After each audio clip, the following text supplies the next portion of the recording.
thank you for being here today. For those of you who don't know me, I am Laura. I am Sales Marketing Director for Ivy House, and today's event is all about high performance. It's a topic that is coming up in almost every conversation, and I assume by joining us today, it's a topic that is of interest to you. I'm going to start by saying I can see a few people have got their cameras on. If you can put your camera on, it makes a real difference. It's lovely to see who we're talking to.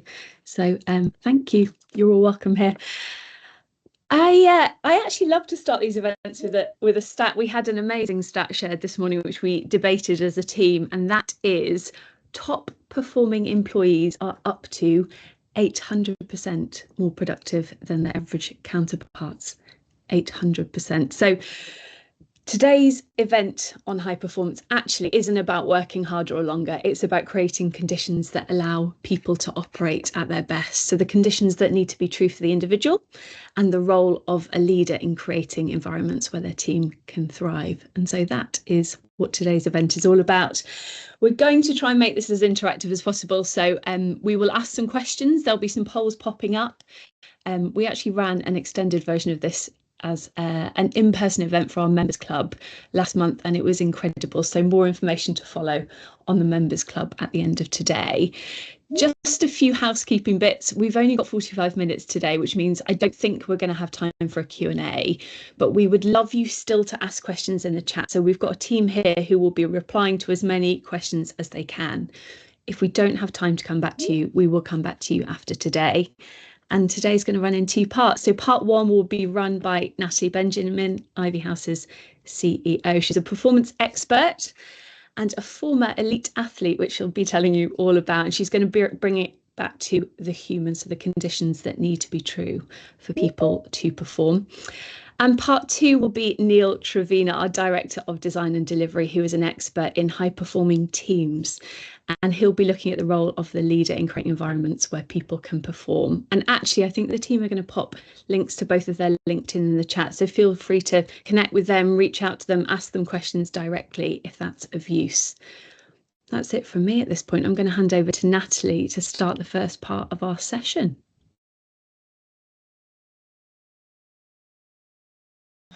I'm really excited about being in this context again today and sharing a personal perspective of my journey with high performance. As Laura said, I'm Natalie Benjamin. I'm a performance coach, a leadership development consultant. In fact, I often say now when I'm introducing myself that I'm an accidental career consultant. It's not a job I knew anything about when I was studying languages in Cardiff University many, many years ago. And I'm the CEO of Ivy House, super privileged to be in that role. And I've always been fascinated by high performance. How do you get the best out of yourself? How do you get the best out of people around you for sustained periods of time? I've been an international athlete, so I competed for Wales at a couple of Commonwealth Games and for Great Britain a European Championship. So I've stood on the start line of major championships. I have failed and succeeded in unequal measure. I've definitely failed many more times than I have won, in inverted commas. I've worked with amazing performance psychologists and performance in different domains because I've always been curious about this thing, high performance. What is it? What needs to be true for different people? So actually, the first thing I'm going to ask you to consider before I get carried away is consider how you might define high performance. Feel free to just drop a couple of comments into the chat box. I know that the team are keeping an eye on that. So if I were to ask you, and if any of you are familiar with the High Performance podcast, which I particularly enjoy, that's a common question. Like, how would you define high performance? I don't know if we've got any thoughts or comments coming through, Laura, before I dive in. Nothing in the chat yet, but please do feel free to type your answers in the chat. Now, perhaps I'll share those as they come through. Thank you. And even if you can't access a short articulation of it now, I'd ask you to consider your journey with high performance and how you would define high performance. My journey with high performance started unconsciously around the age of 11. And I have a very vivid early memory of the last day of primary school. So heading into that summer break before you go into secondary school, I was 11 years old.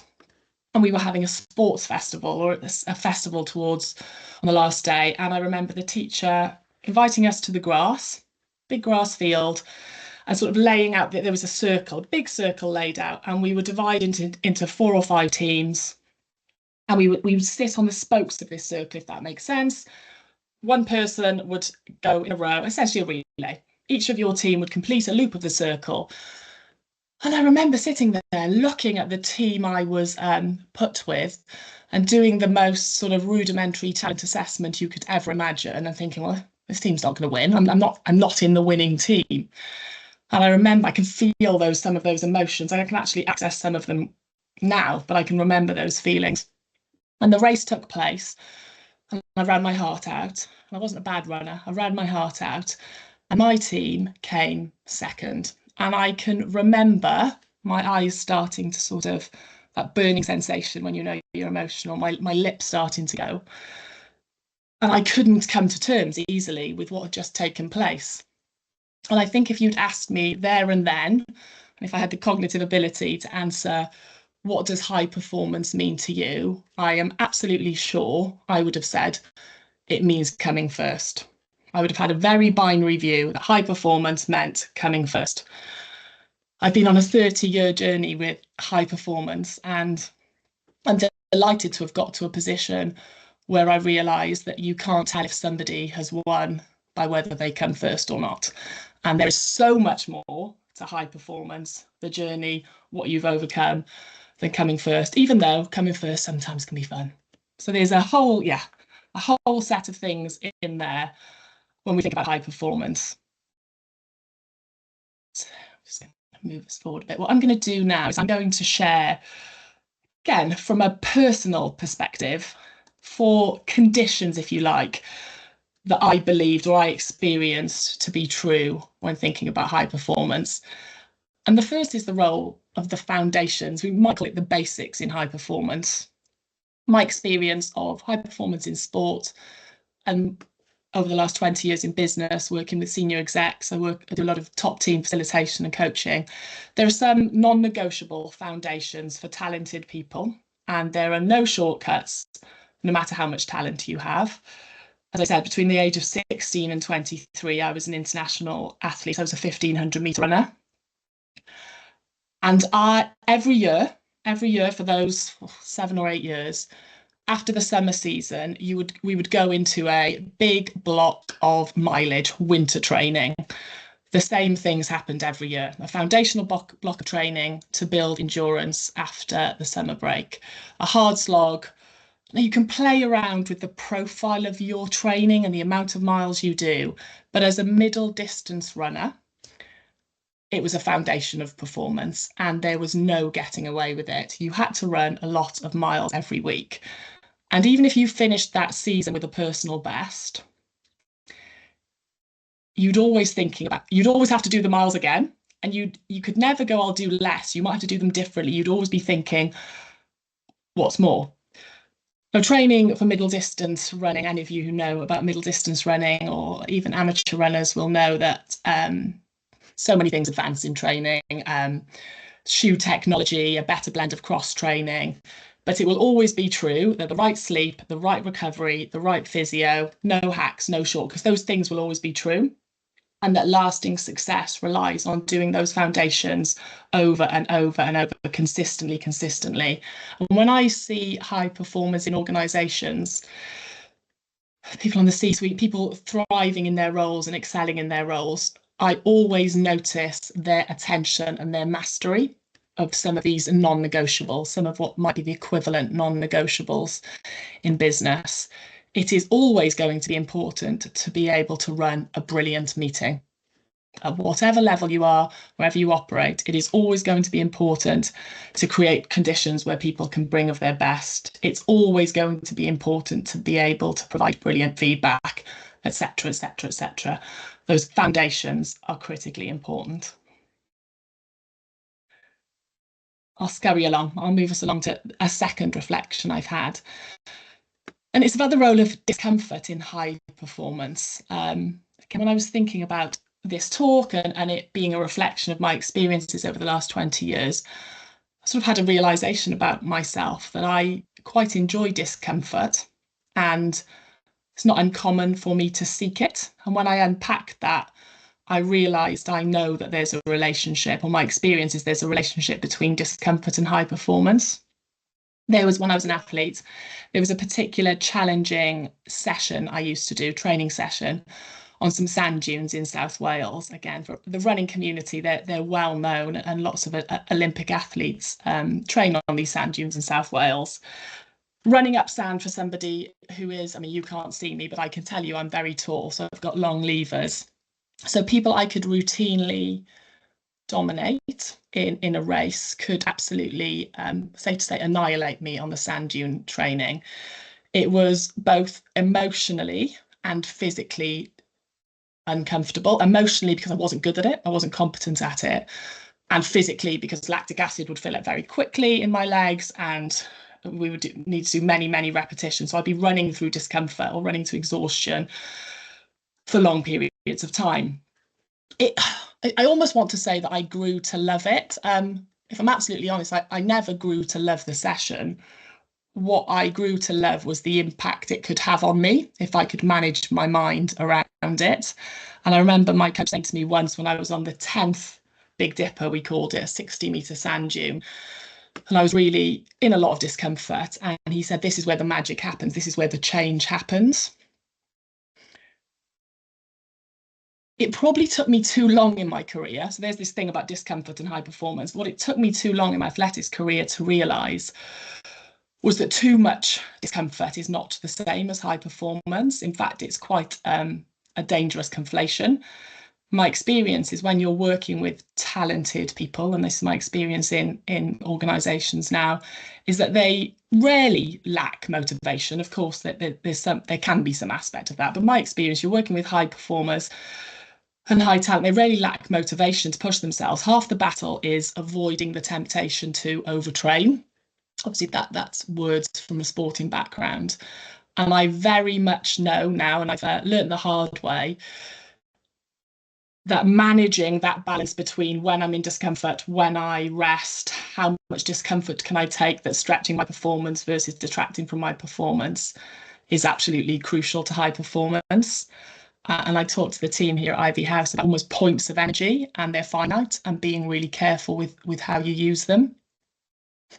Interestingly, the type of training I did to improve my sort of lactate threshold did include lots of running to exhaustion. And sometimes it's moved on. Training for middle distance has moved on. I mean, this is 20 years ago. And you're seeing now much more of a balance of working at a sort of just under your lactate threshold for longer periods to produce high performance. I won't bore you with the intricacies of that. What it reminds me of, and what I notice, is it almost mirrors this outdated, in my view, an outdated model of leadership. This heroic leadership, working all hours to exhaustion in pursuit of high performance. And actually, there's a better way to do this, and it's not easy. So what this has left me with, I guess, my reflection on the role of discomfort in high performance. What if high performance is the ability to smash your goals while being well? For me, that's about sustained performance. You will not be able to high perform. I mean, you could probably do in pockets, but over sustained periods of time, which is what I think organisations are demanding of us, if we're not physically and emotionally well. Move us on to the third reflection. I've got 4 reflections. This is the third of 4. And it's the role of emotion, the role of emotion in high performance. Joy, passion, emotion, some of the best parts of sport, if we're using sport as a metaphor. And I can still be moved emotionally quite easily, actually. Obviously, triggers something in me by watching a sports performance on the TV, particularly running. I mean, it can get me almost like the emotion right up there, almost tearful straight away. And I think part of that is sport as a reflection of society, but also a metaphor for life, overcoming setbacks, winning by small margins, the best of society, all of those things that I think sport does incredibly well. And of course, there are imperfections in sport. So what role does emotion and passion play in high performance? And my view is that it's a paradoxical one.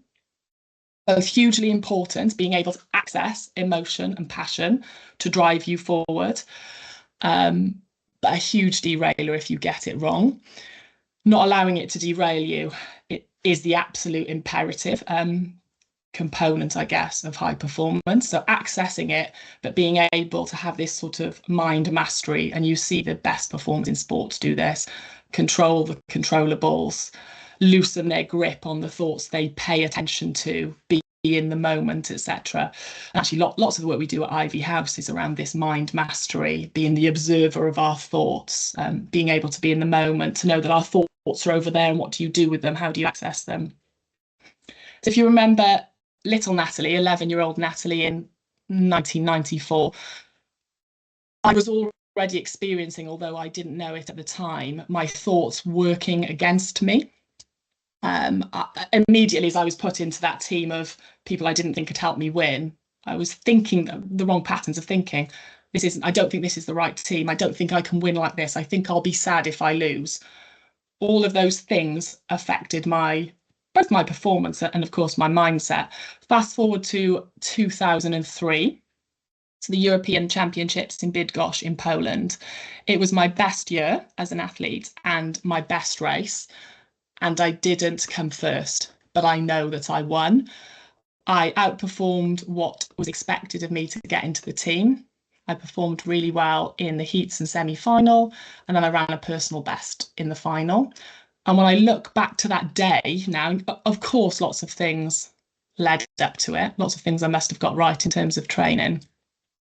But when I think about the way I managed my thoughts during the day, who I spent time with, the thoughts I paid attention to, I didn't waste any time thinking, what if I don't win? What if this thing happens? All I did was focus on the task ahead of me, controlling what I could control. And one of those things, I guess, was getting that balance of emotion right.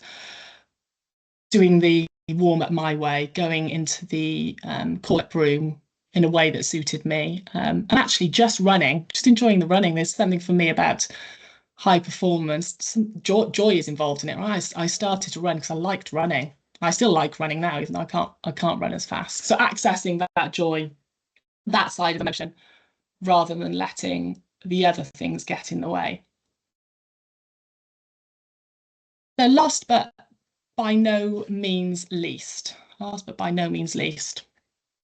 something the team, or the Ivy House team who were on this call, will have heard me talk about quite a lot since I joined the organisation a year ago. And actually these four sort of come in order over my sort of 20, 30 years of experience of performing. It's only over the last couple of years that this has really come to the fore for me, recognising the role of belonging in driving high performance. Owen Eastwood's written a book called Belonging, and a quote that I wish I'd written myself, and when you read something and it really speaks to you, describes belonging as a wildly undervalued condition for human performance. And I absolutely believe that. I wish I'd written it myself. The role, a wildly undervalued condition for human performance. When we feel connected to something, when we feel connected to people, when there's a clear purpose, when we are psychologically safe, but can still have challenging conversations, that belonging drives high performance. Actually, I've got many stories and reflections around this myself over the last few years, having changed roles a couple of times, or once, and feeling a true sense of belonging again. But actually, a more personal story is that 4 years ago, my niece, she was just 18 then, she's 22 now, came to live with us. So it's not for now to describe all the background behind that. But she came to live with us and had difficulties settling in, finding a role, a job, thinking about what was for her. And my husband and I spent lots of time discussing, well, how do we get the best out of her? How do we coach her? How can we help her? How can we help her find a job? And can we fill in this form for her? And actually where we got to almost unconsciously over the period was just, I've only named it this more recently, but just letting her belong. Just letting her be in a safe and happy, sometimes chaotic, because I've got young children environment. And this only sort of landed for me a few weeks ago when, almost out of the blue, she told me that she had applied for a job with Emirates and she was going to an assessment day. And if she was successful, she'd be moving to Dubai. And I was thinking, God, where's this come from? She was successful. I'll cut a long story short. She was successful, incredibly successful, and was down selected from 83 women on the day to 4 who were selected. And I get emotional talking about this. 3 weeks ago, she flew out to Dubai. And as I was taking her to the airport, and I was still trying to coach her, still, what did you do well on the day? And let's look forward to this. She said, to be honest, I've just felt really happy here, and I just feel like it's been able to be my best. Honestly, it took me, there was no psychology textbook I had next to me. But in that moment, I thought, what if high performance involves creating an environment where somebody can just be themselves and belong? And if that is a massive condition for it. Before I get too emotional, I'll stop, but I will tell you that later on today, I'm flying out to Dubai to see her. And I told my husband, someone's got to do it right. Someone's got to take one for the team and get out there for a long weekend. So that'll be me today. I know, it's funny. If we had much longer together, I'd want you to spend time in small groups thinking about what was true for you when you performed at your highest level. Before Neil talks, I am going to give us a minute to reflect on that. We're not going to invite anyone to sort of speak in front of others unless you're desperate to. But just now, to give us a moment between what I've shared and where Neil will take us. We'll start the clock. A moment for you to reflect, pen and paper in front of you. What was true for you when you performed at your highest level? Please feel free to share in the chat box, but we'll just give a minute to reflect.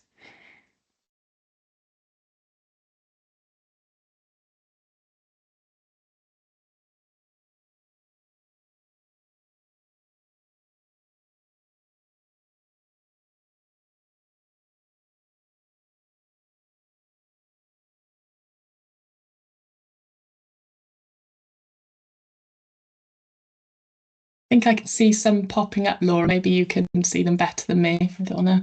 Yeah, so Claire Jones, confidence and trust in those I was working with and around. The belonging point resonates. Camilla, I was well rested, calm and well prepared.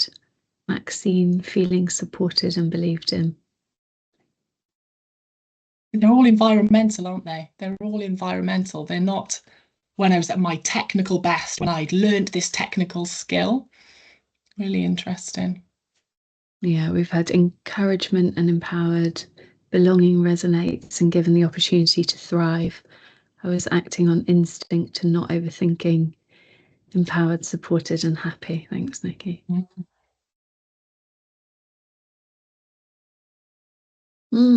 Interesting. Oh, High pressure, tight deadlines, a solid team around me with a clearly defined goal. That speaks to a couple of your points there, Nat. Yeah, I could spend ages talking about pressure as a performance enhancer. I mean, it absolutely can be, and I've experienced that many times. Pressure as a performance enhancer. My experience, and I think the psychology research would tell us, it's when it moves to stress, when pressure moves to stress, that it can become a performance detractor. And you really see that in high performance sport, right? The pressure of the Olympics, if managed well, produces even greater performances. And you can see it happen the other way, right? When people have run a certain time week in, week out on the international circuit and cannot reproduce that time in a pressured environment. It's so fascinating. Neil, you know I could talk for hours, so I'm going to hand over to you. Thank you, Natalie. Thank you. I always feel a little bit sorry for the little Natalie. The running story always gets me. It's not the big story about how well you did and how successful you were with your running career. It's the story about where it all began. And of course, we've all got our own stories around the learnings that we have picked up over our life journey to get us to where we are, to be performing to the level that we all perform.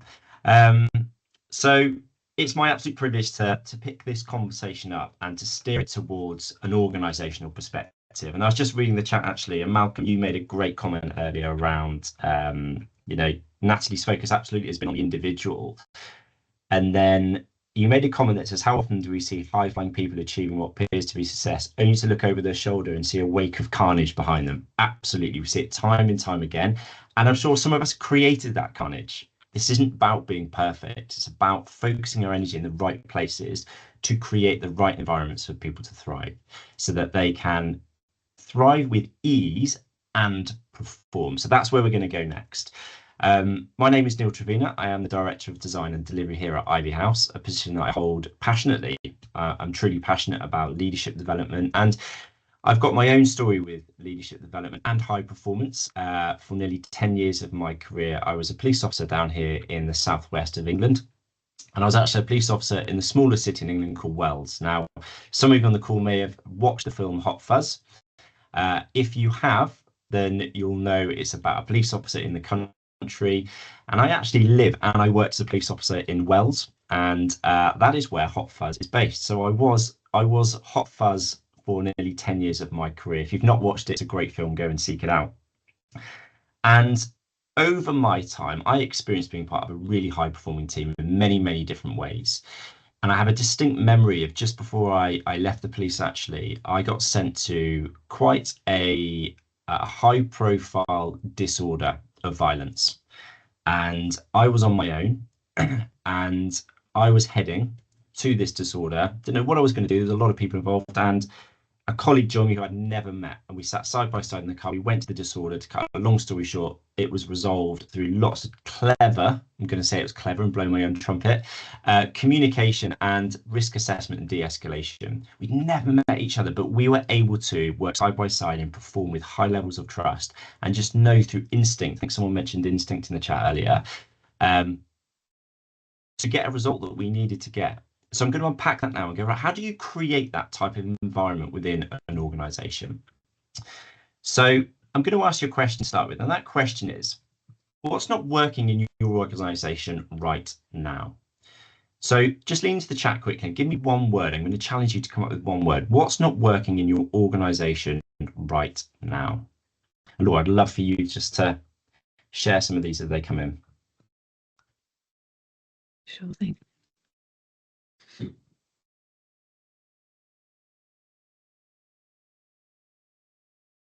It's quite challenging that when someone says one word, you're like, well, I've got many words I can use. Lots of things that aren't quite working, and we'll come to that in just a second.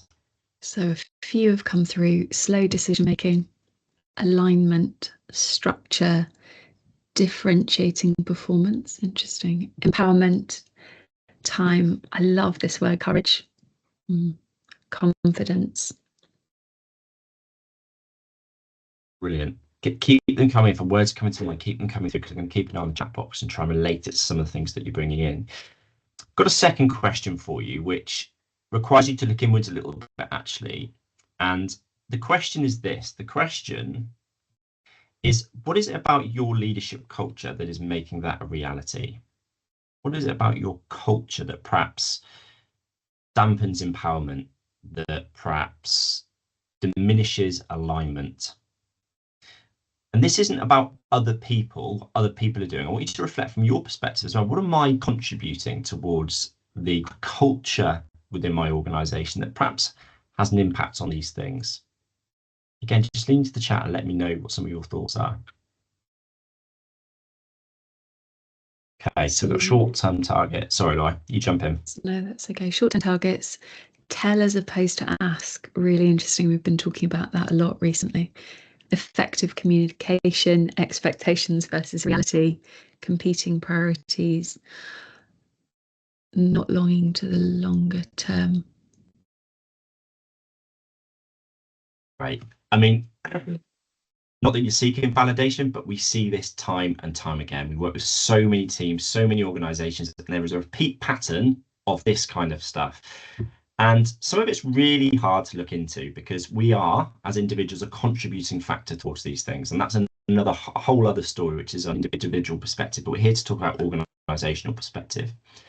So let's strip it back then. Let's look at the role of leadership in terms of creating the right environment, because the crux of it is this, that the job of leadership is to create the environment where people can thrive and perform. I'm going to repeat myself again because I've already said it 3 times now. The job of leadership is to create an environment where people can thrive and perform. So how do you do that? Well, the first thing is to acknowledge it's really hard. It is really hard. And I'm going to talk you through some theory here. And it doesn't mean you're going to go out of this session and go, right, I've won. I've got it all sorted. I'm going to implement this in my organization. And it's all going to be fine. It's hard work to implement what actually is quite simple.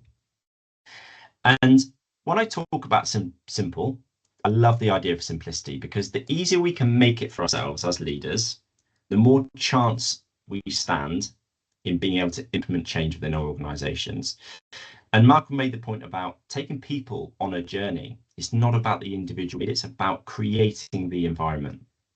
So what do people need to thrive and perform? Well, at Ivy House, through years and years and years working with organizations and teams, we've uncovered there are 3 areas that if you focus on will make a fundamental difference to creating the right environment for your people to thrive. And it's vision, it's having a solid plan, and it's creating the environment for people to be able to operate. And when I talk about environment, I'm talking about the structural environment within your organization and the emotional environment.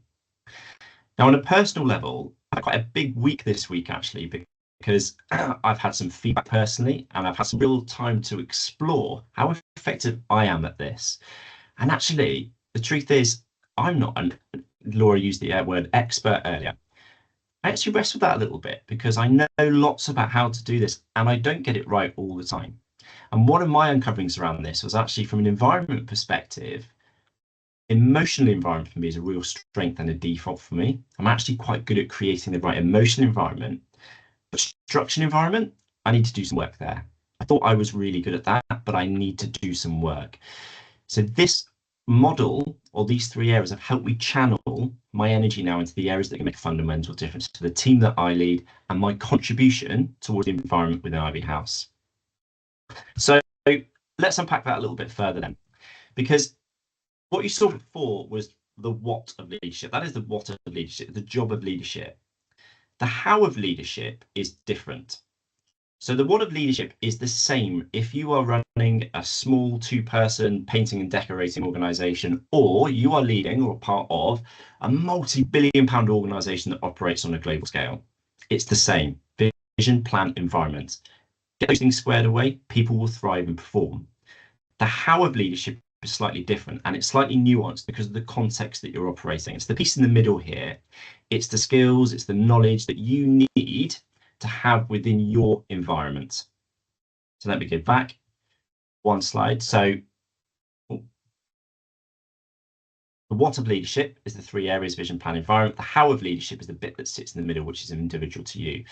And in the time we've got, I'm going to focus on the what of leadership, because if you've got the how bit squared away, great. But if you haven't got the what, there's a huge piece missing.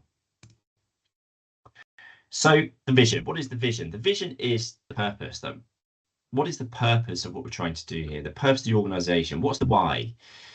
What's the dream? What are we asking people to be part of here? And how well do we communicate that? And then there's the plan. What's the strategy and the plan? And actually, some feedback I received recently is I thought I had a really solid plan for a project that I need to implement. And it wasn't. It was a load of words on a page of this is what I'm going to do, this is what I'm going to do. And so I said, yeah, but what's the plan that sits behind that? And it was a real light bulb moment of course, there needs to be detail that sits behind this. It takes time and effort.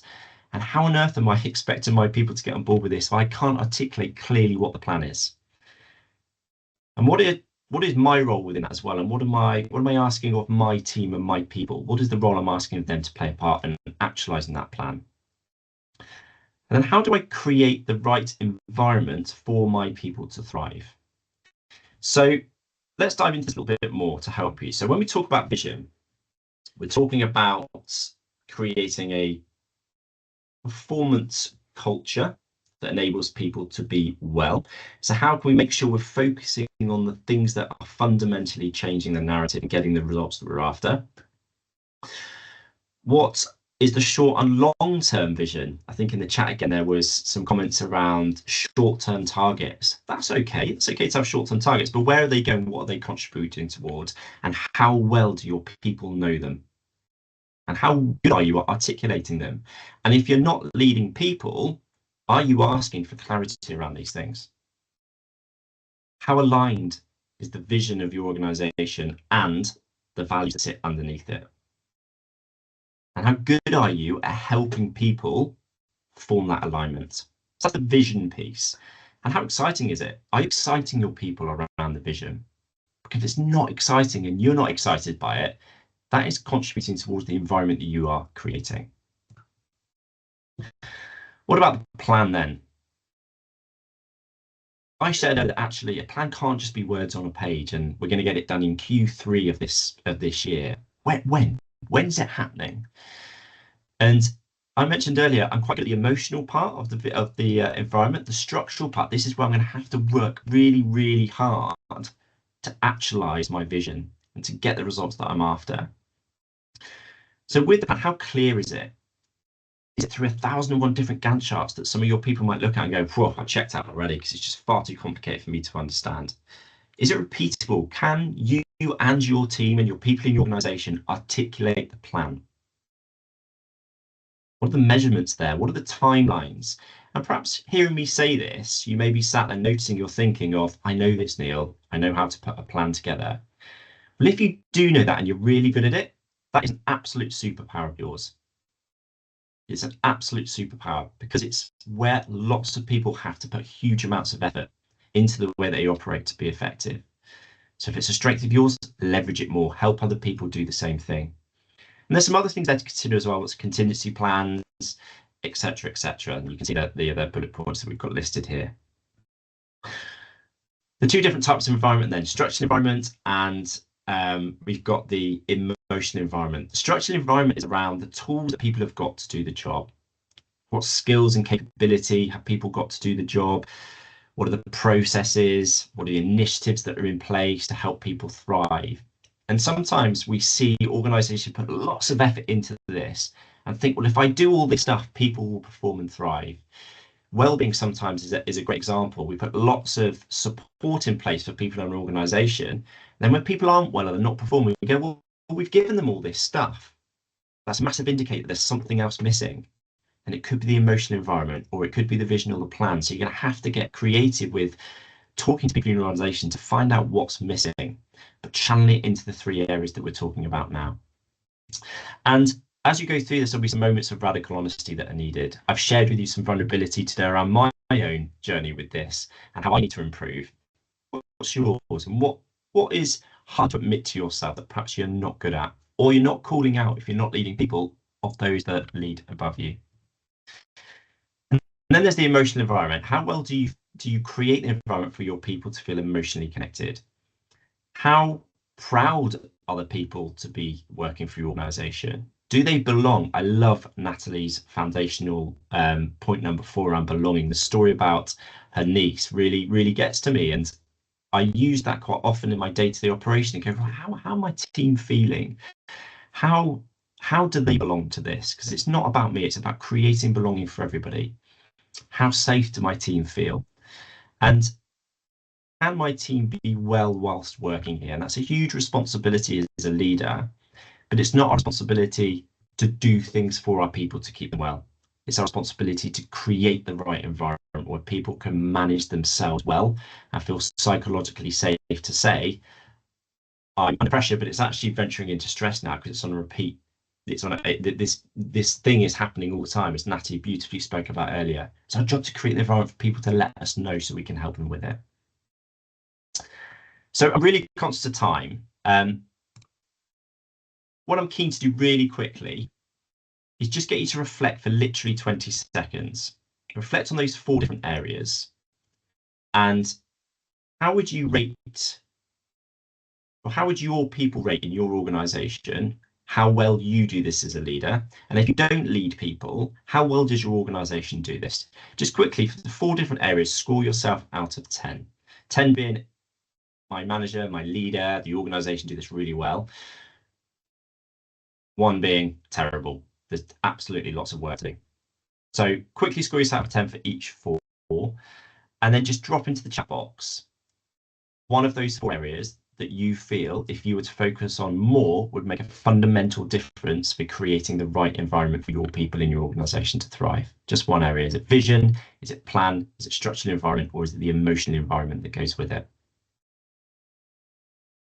And as these are coming in, Laura, I'm going to hand back to you. Fab. Thank you, Neil. It's interesting. Obviously, we ran this event when we were all together last month, and I notice I feel the same level of emotion doing it again. And we always talk about us being a really passionate bunch of people. This work really matters. I always remember a client of ours saying leadership is a privilege. It's not right. And the impact that we can have as leaders is significant. And when we get this work right, it supports the people we lead to be happier and more fulfilled and stay with our organisations, but also live happier lives. I think someone put in the chat something about the balance between work and life and the impact of a supportive life environment as well. And this is exactly what we help people with. It's about creating programs that help individuals to thrive, teams to operate at the highest levels.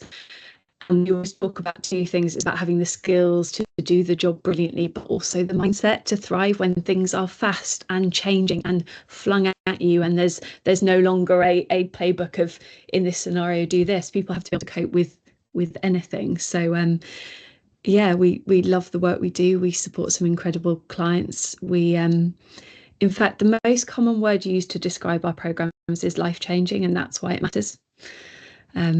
So hopefully today has been really useful. If you'd like to have a conversation about how Ivy House could support you, we're going to bring up a poll, and we open up our calendars to have a few conversations with clients. So if you would like to speak to us, we'd love to have a conversation.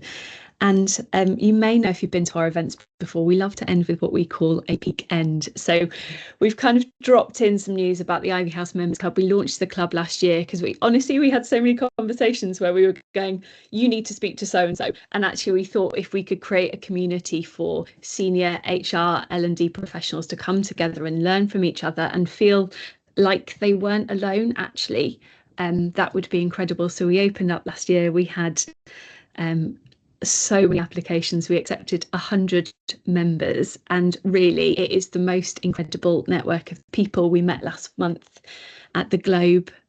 We had half a day together to just explore this, and we are soon going to be opening up for our next intake. It's free to join, but it's by application only. So if you're interested in knowing more about the Members Club, again, we're going to launch a poll. Let us know if you'd like to find out more about when we open for places, and we will drop you some information. But that's it for now. If you had a question that we didn't answer, we will come back to you. If you'd like to connect with Neil and Natalie on LinkedIn and ask them a question directly, please do. But that's it from us. Have a great day. We have kept to time, and we hope to see you at the next event. Thank you so much to everyone for joining us.